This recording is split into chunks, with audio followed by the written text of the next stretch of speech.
Daniel, how long do you reckon you and I would have a job if our job was to construct a youth prison and that prison ran over budget by $100 million, but better, it's never had a prisoner in there? I mean, what?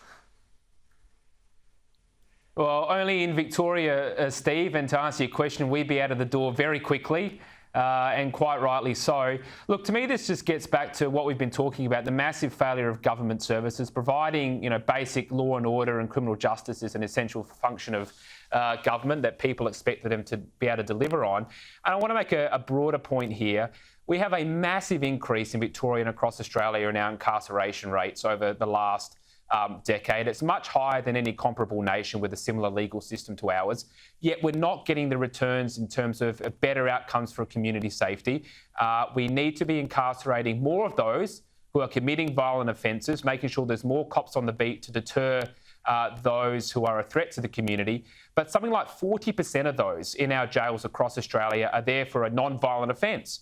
And the United States, in places like Georgia and Texas, have shown you can reduce unnecessary incarceration of those who are not a threat to the community and reinvest those savings back into ensuring violent criminals are in jail for longer and there's more cops on the beat to deter those offences from taking place in the first instance. And to me, it's just another example. We need to have root and branch reform of our criminal justice system across all of the states to improve safety and save taxpayer money. And apparently one of the reasons why there's never been anyone inside this joint, which is $100 million over budget, is because they can't get corrections officers to go and work there. Why the hell would you want to go and work there?